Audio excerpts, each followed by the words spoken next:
Welcome, ladies and gentlemen, to this special edition of a UKLFI Charitable Trust webinar, the Durham Debate. The Durham Debate that never was, or that will be in part this evening on a UKLFI exclusive.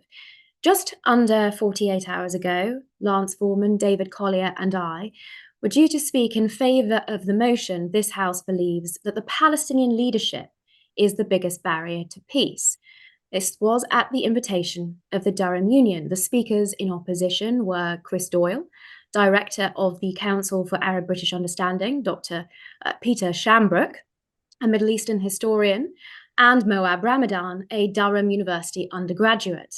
It was in the course of a dinner not far from the Union building that the President of the Union, Matthew Brooker, informed all of the speakers that protesters had encircled the building, trapping about a dozen students in the debating chamber who had been there to set up the debate. Now, he was liaising with the university authorities and the police to try to clear a route into the debating chamber for students who were arriving to attend the debate.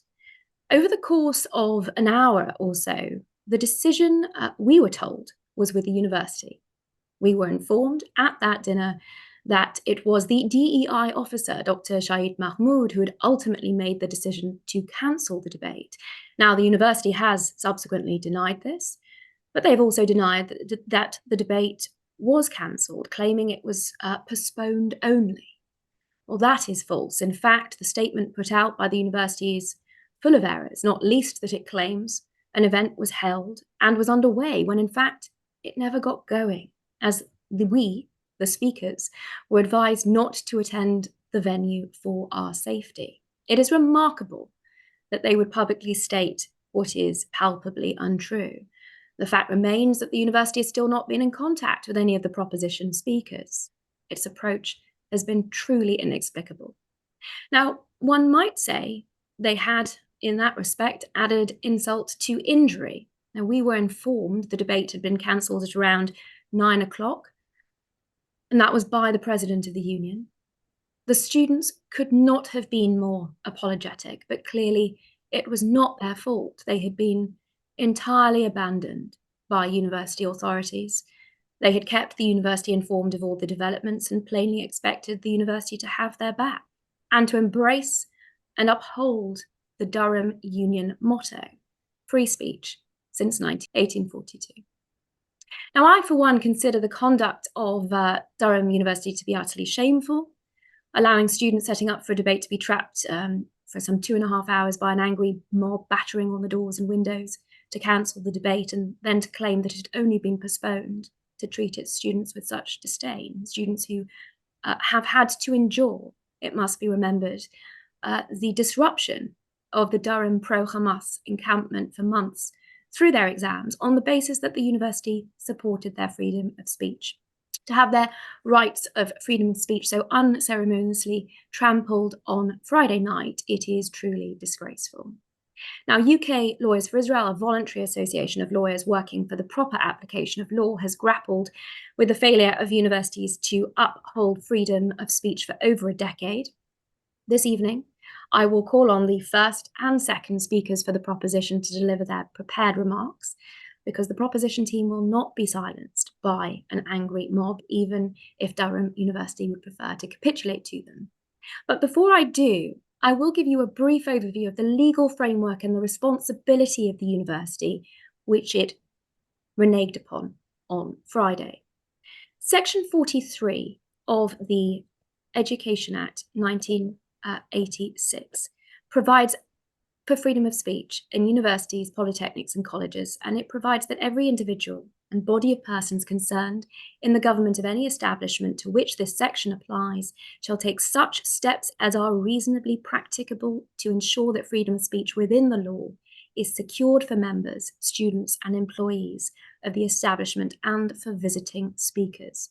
And that duty in section 2 is clarified for the use of any premises, that they not be denied to any individual or body of persons on any ground connected with A, the beliefs or views of that individual, or B, the policy or objectives of that body. Now, such steps as are reasonably practicable implies all steps that are reasonably practicable.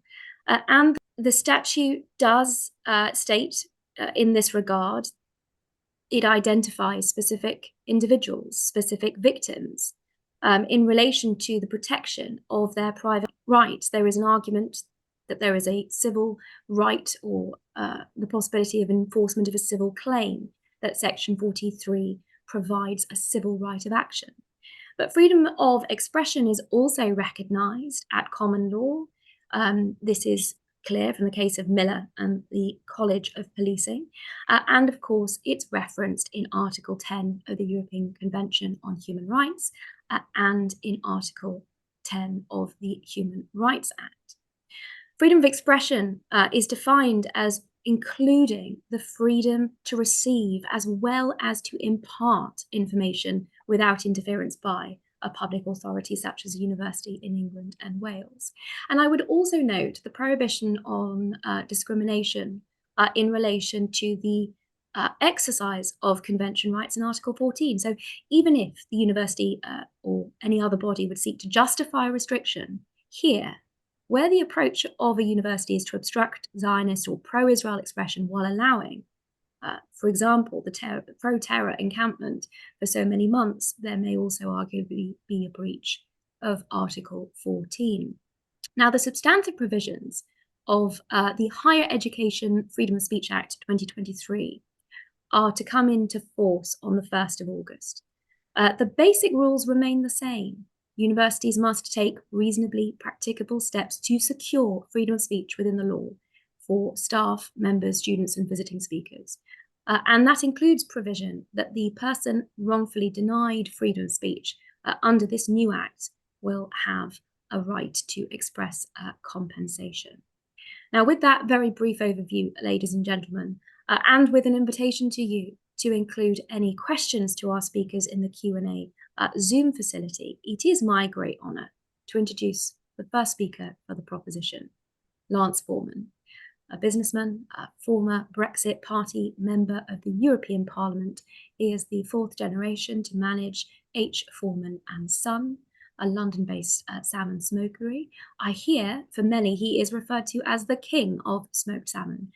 He is also the former president of the Cambridge Union. Mr. Forman, you have the floor. Ladies and gentlemen, I would like to dedicate my speech to the memory of my recently deceased father. My father was a Holocaust survivor who lost the vast majority of his family in the Shoah, gassed to death in Auschwitz. His uncle was shot in the back of the head in his town square. His grandmother murdered in the back of a truck, which had exhaust fumes recirculated into where the victims had been loaded. This is where hatred leads. My dad lost everything, his home, his land, his family, his youth. It was his Nakba. But the one thing he did not lose was his desire to rebuild and make a new life for himself and put the past behind him. Had his family taken the Palestinian approach, he would have retained the status of refugee throughout his life.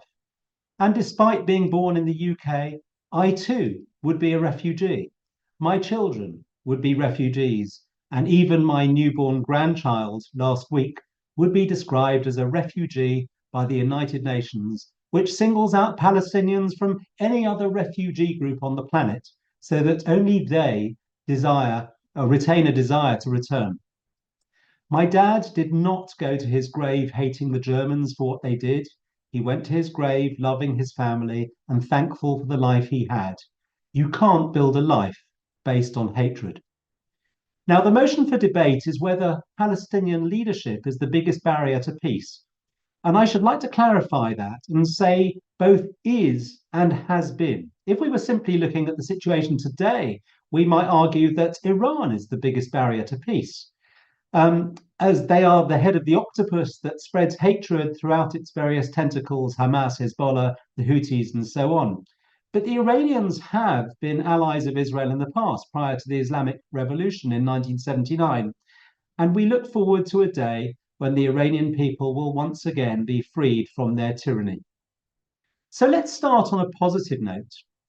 The first thing we should make clear is that Jews and Arabs can make peace.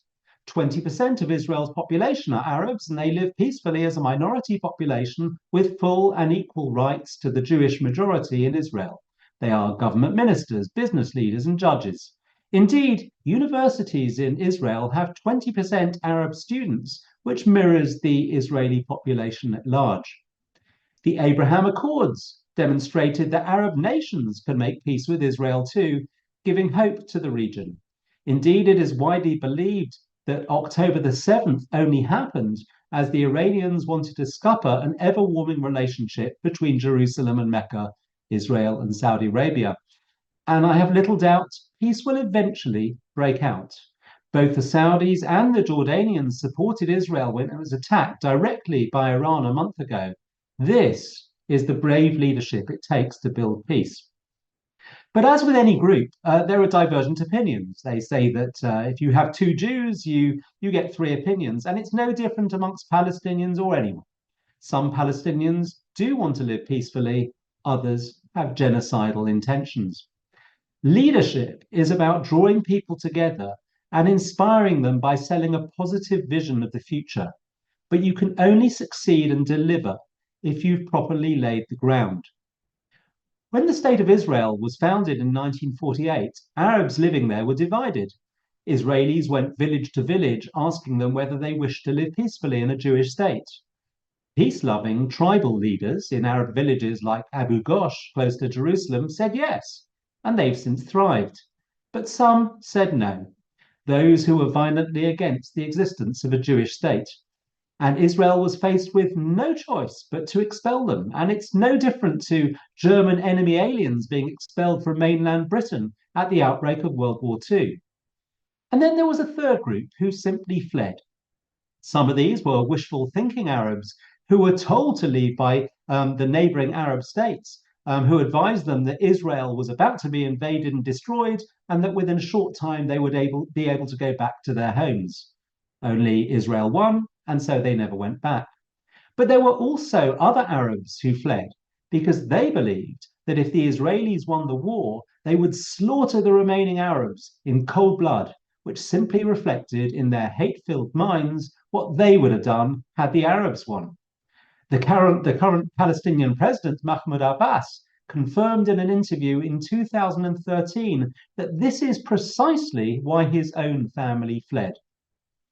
Now, unlike refugees from any other conflict, the Arabs who either fled or were expelled from Israel have never accepted their new reality.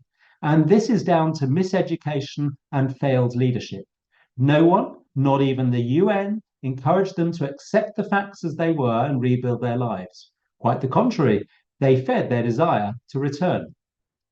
The first leader of the Palestinian Arabs, the Grand Mufti of Jerusalem, lived in Berlin for most of World War II, befriended Hitler, and was keen to extend the murder of Jews of Europe to the Middle East. There's not much to debate here. He was unquestionably a barrier to peace. Next, there was Yasser Arafat, born in Cairo, so actually not a Palestinian at all. Arafat was the wise guy who invented airline hijackings to draw attention to the Palestinian cause in the 1960s and was sponsored by the Soviets. This happened as the Soviets started to see Israel, who they initially supported as a socialist country, aligning with their arch-enemies, the Americans. Arafat, best known for his keffiyeh and designer stubble, taunted the world with the hope of peace, but ultimately walked away because he knew he could not survive the Arab street had he signed up. He never laid the ground. But that's being generous, perhaps. He probably just didn't want to. Anyone with just a basic knowledge of the Middle East dispute will know that Arafat established the PLO, the Palestinian Liberation Organization, in 1964 with the aim of destroying Israel. This was before Israel had even set foot in the West Bank or Gaza, and before one single Jewish settlement had been built there. Arafat was another barrier to peace. Following that, we have Mahmoud Abbas, currently serving the 19th year of his 4-year term of office. Abbas's claim to fame is that his university thesis was a 119-page dissertation on Holocaust denial. Oh, and he was also recruited as a KGB agent in the early 1980s.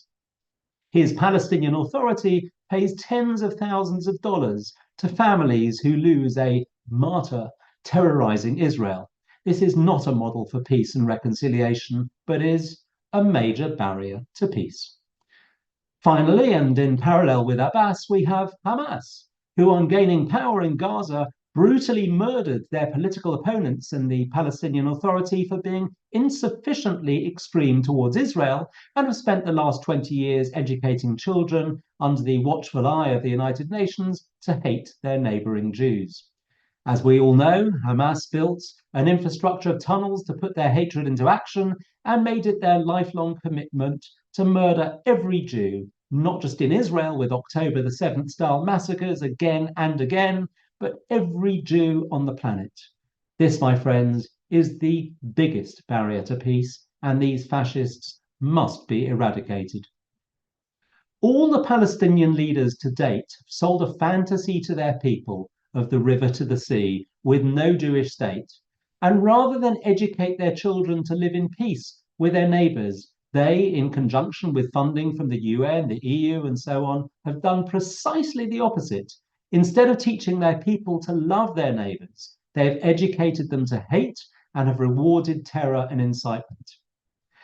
A month ago, I was in Qatar to meet their leadership. They were keen to explain their position in the current crisis, especially in light of suspicions around them hosting the Hamas terrorist bosses. When I asked the Qataris about their news channel, Al Jazeera, and why it keeps on spewing out anti-Israel hatred and anti-Jewish conspiracy theories, their response was blunt. This, they said, is the way to keep the Arab street quiet. Feed them the hate they believe, and they will not rise up. Now compare and contrast that to the Emiratis, where Holocaust education is now on the school curriculum in Dubai. The former is cowardice, the latter, leadership. The other thing the leader said privately, but would never say publicly, as it would make him a Zionist, was that he does see Israel as part of the long-term future of the Middle East. And indeed, many Arabs well-versed in their own religious texts do. Well, why wouldn't they? It's written in the Quran, chapter 5, paragraph 20 and 21, and Moses said, "O my people, enter the Holy Land, which Allah has prescribed for you." Education is the key to a peaceful future. And it's not just needed on the Arab street, it's also needed in university campuses across the West. Students have been indoctrinated by leftist academics to believe Zionism is an evil colonialist enterprise. Yes, Zionism was the name given to a political movement formed in the late 19th century, but this movement was about return, the culmination of 2,000 years of persecution, not about invading the natives. In 1920, the world powers came together and signed a legally binding international treaty in San Remo, Italy, which drew up most of the country borders in the region, Israel included. Here's how it was reported in the Times.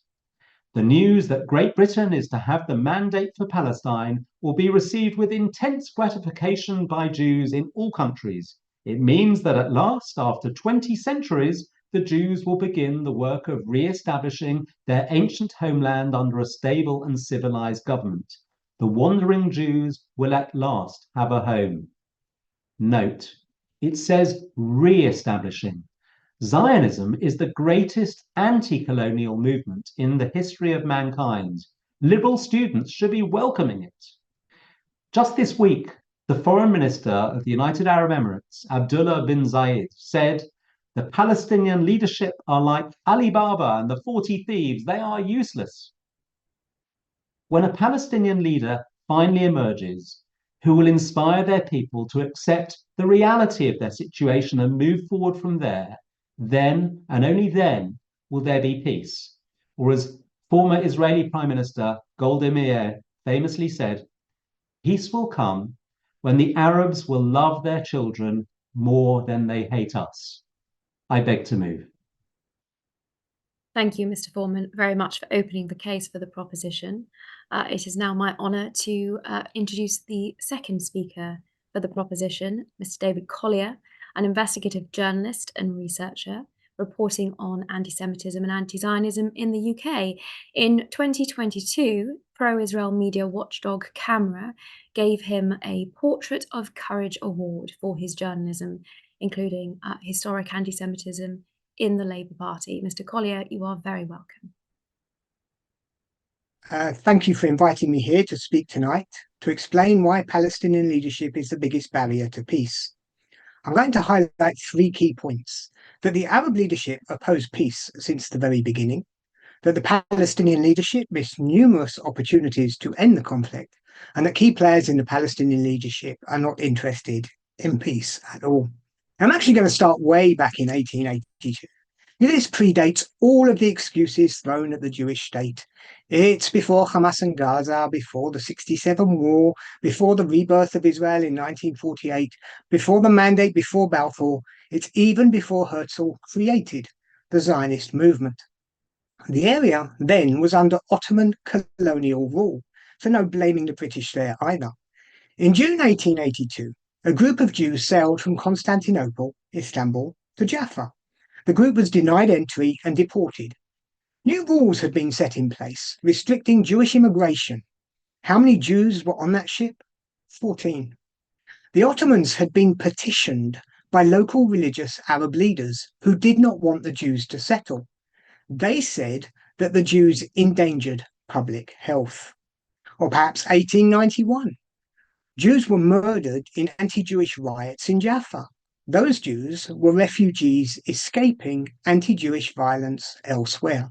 All of this still before Herzl witnessed the outpouring of anti-Semitism surrounding the Dreyfus trial. Throughout that time, because of bigoted and violent local opposition, the Ottomans toyed with various laws restricting Jewish entry, land purchase, and Jewish rights. And here we see the core of the conflict: local, religious, bigoted Islamic opposition to any Jewish settlement. Fast forward to the early 1920s, and there are anti-Jewish riots again. The area now under British control. A key reason for those riots? Rising Jewish immigration. You know, when people talk about Jews, I find that often, seriously, their brains just go to mush. So when you hear people talk about opposing Jewish immigration in those early days, I think it's important to remove the word Jewish from the conversation. Refugees wanted to settle. Religious extremist bigots violently opposed them. In the UK, we know what to call violent racist mobs who attack refugees just because they don't want them in the country. Local religious Arab leaders, most importantly the Mufti of Jerusalem, effectively started an unnecessary holy war, stirring up trouble by spreading lies about the Jews. A few years later, in 1929, those riots became massacres. Hebron, Sfat, Jerusalem. 133 Jews were murdered because the Mufti spread lies about Jews taking over Muslim holy sites. All of this, of course, long before Israel was back on the map.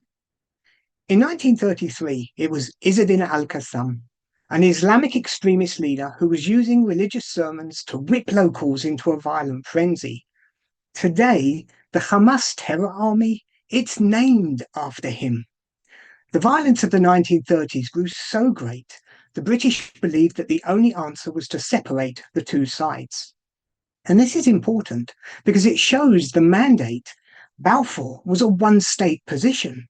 The idea of partition, of 2 states, only arose because the Arab leadership would not stop using the Jews as a target. The first chance for peace the Arabs rejected then was living side by side with Jews in one state. Then came the 2-state rejections. The Arab leadership rejected the UN partition plan and chose to start a bloody and brutal civil conflict. The local Arab leadership wanted, started, and lost the conflict. Even in May 1948, when Arab neighbouring states invaded, it didn't help. The Arabs failed to destroy Israel. And at this point, the war could just have ended. These 1967 lands Israel is said to now occupy. Well, in 1949, the Arabs held it all. So why not declare a Palestinian state? Because it was never really about that land, and it still isn't. It was about ending Israel, the Jewish state. So while the Arabs held the land to create a Palestinian state, they had no intention of doing so. And over the next 3 decades, they went to war against Israel again and again, and they lost again and again. Then came Oslo, the 1990s peace process. Now, I was part of that. I spent the 1990s in Israel building bridges between Israelis and Palestinians. I met the PLO's Hanan Ashrawi in some office in Bethlehem, and I was invited to Orient House, the PLO's de facto headquarters in Jerusalem, to talk to Faisal al-Husseini. I was producing a newspaper at the time that was printed in the Al Ayam publishing house in Ramallah. And in September 2000, I was in Ramallah, just days before the Palestinian Arabs threw it all away as the brutal Second Intifada began. Again, this was directed by the Palestinian leadership. What had happened? They'd turned down yet another peace deal and chose violence as an escape route. This is a sectarian population, split into clans and factions, with the leaders Hamas, PFLP, Islamic Jihad, Fatah, all using violence to crush dissent. Palestinians who want something better are cowed into silence by their own leaders, violent thugs. Oslo was a generation ago. Since then, Hamas won the last election, and there have been no further elections because everybody knows that Hamas would win. Another choice, 2005, Israel withdrew from Gaza, dragging own citizens out as they dismantled settlements, clearing a path for the Palestinian leadership to make the most of the cards they were dealt.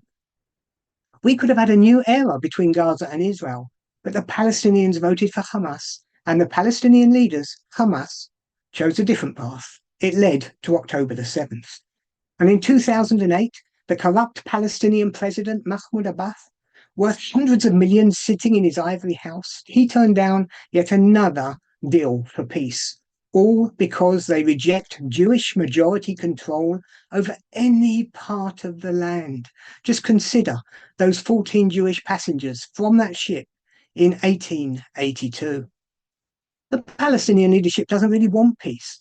Take the international face of Palestinian leadership, the BNC, the BDS National Committee, which drives the boycott campaign which infests so many university campuses with its lies. Go to its website, look for yourselves. You'll see lots of demands. Do you know what you won't see? You won't see the word peace anywhere, because this is not about peace. The Hamas Charter is not about peace either. It is about slaughtering Jews.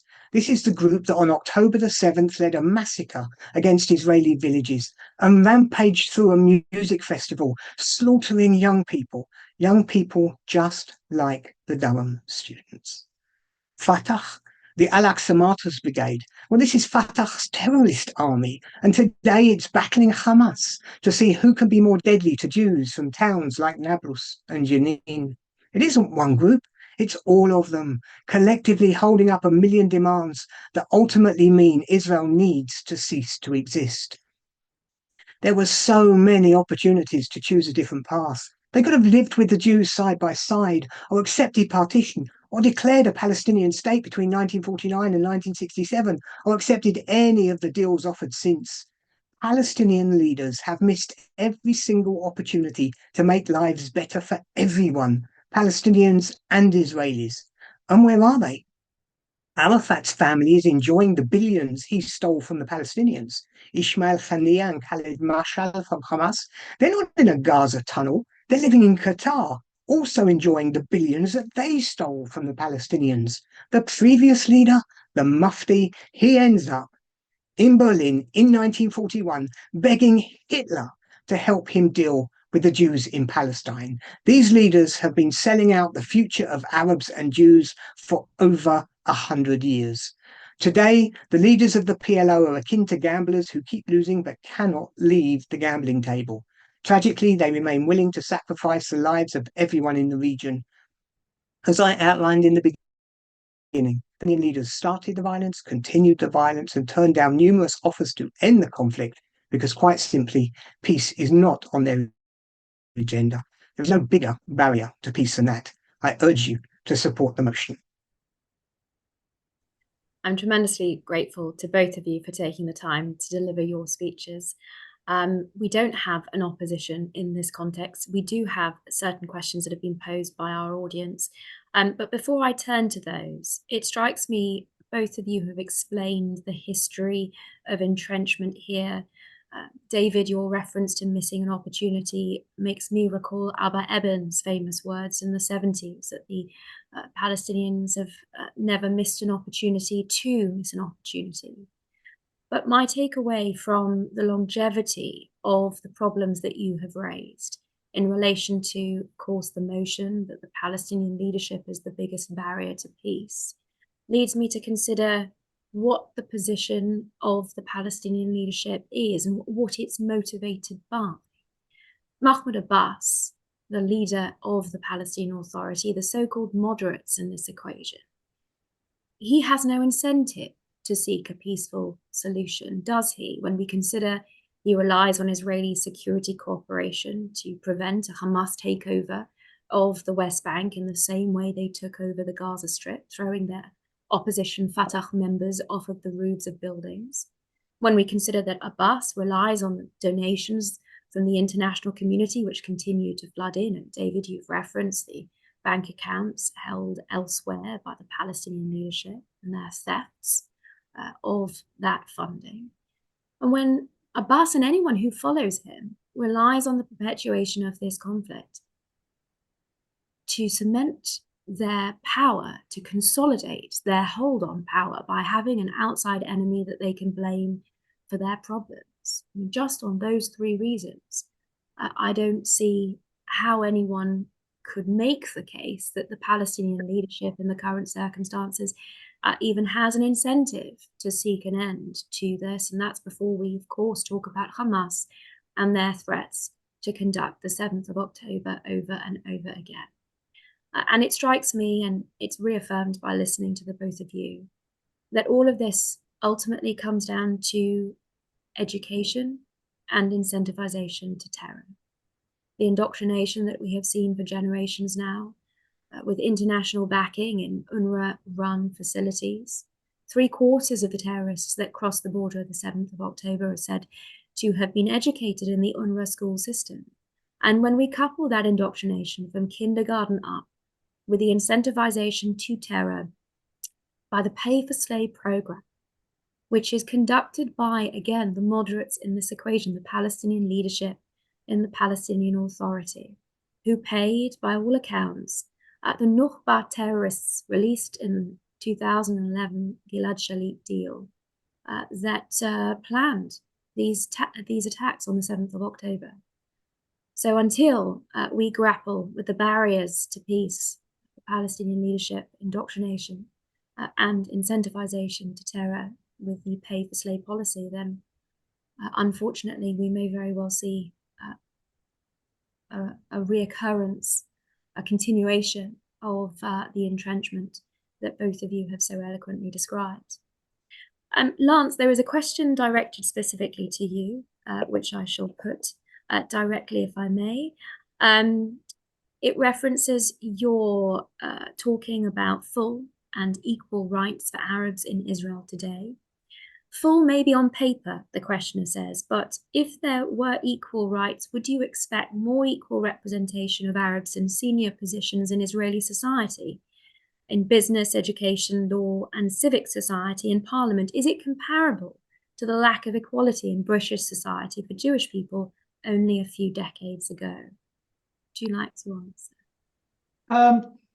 Look, I mean, the Palestinians do have the same rights. They can receive exactly the same education, and it's really up to Palestinians whether they want, how engaged they are, and they have the freedom to attain anything in Israeli society that anyone in Britain has here.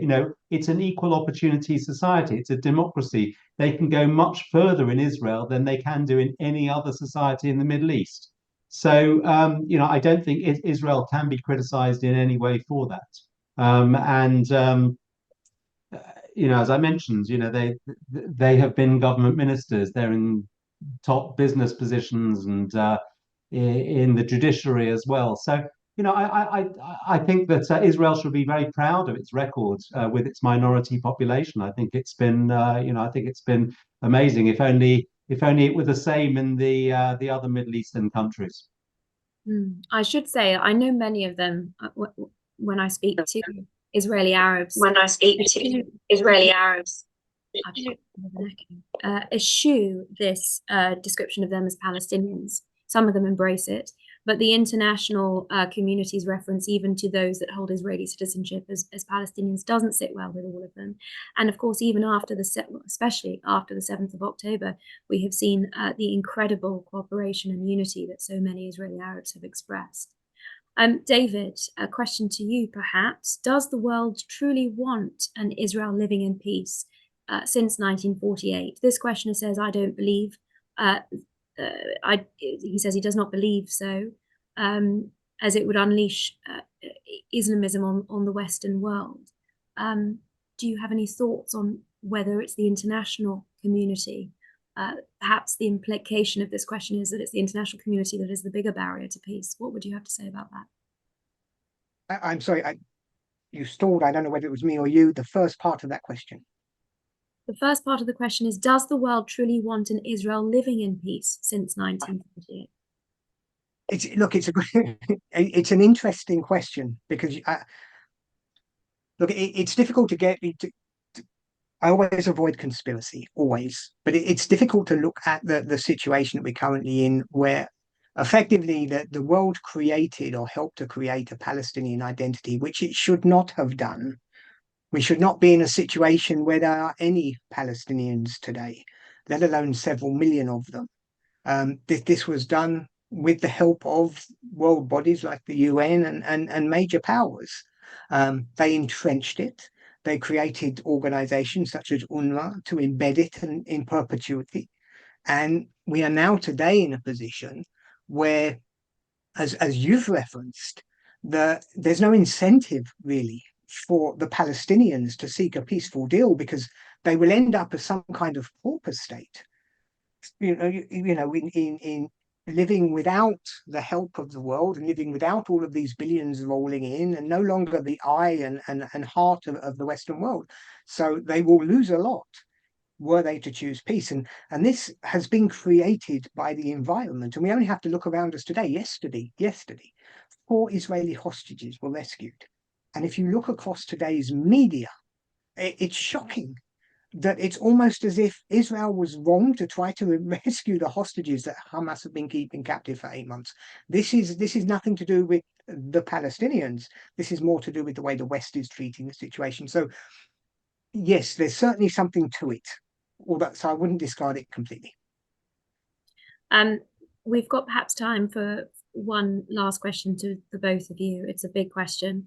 To what extent is the current Israeli government a barrier? What arguments had you anticipated in response to the motion? Perhaps I could ask each of you in turn. Lance. Well, I personally don't see the current Israeli government as a barrier to peace.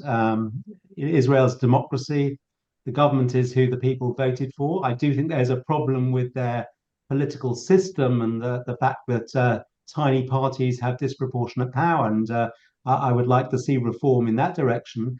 But I don't blame the current government. And what happened on October the 7th is no different to what's been happening over the last 100 years. And we're just seeing, the problem here is it's the Palestinian leadership. It's the fact that the Western media has been buying Palestinian propaganda and been complicit in marketing it to the Western world. But I don't think that people across the West, I don't think they all see Israel as a pariah state. I think for many people, October the 7th was a wake-up call, not just for Jewish people in the West, but for the wider population. And I don't think they like to see the growth of sort of extremist Islam on their streets. And I think you are seeing, people, perhaps the silent majority, and perhaps they're just silent at the moment, but I think people are waking up. And, I'm an optimist through all this. It's difficult to be an optimist in these times, but I think things will work out well. David? Well, I am the pessimist to Lance's optimism. And normally when I give speeches, I start with an apology because I tend to depress people. Look, we're living in the UK. The current Israeli government is a very large coalition that represents the vast majority of Israeli voters. We live with neighbours such as France, and over the waters we've got, Sweden and Denmark and, Ireland. The Israelis are surrounded by Hezbollah and Iran and Hamas.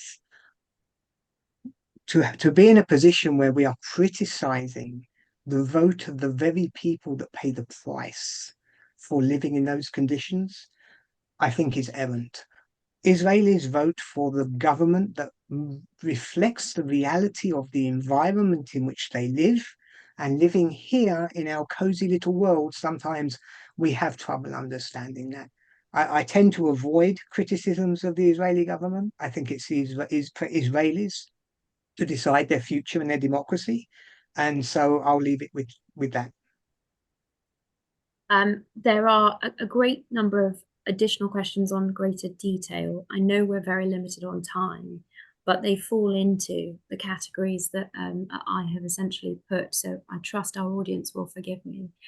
It seems to me on this last question that a great deal of the criticism of elements of this current government has in fact been their appeasement or their willingness to engage in security concessions, which are said to have led to the 7th of October.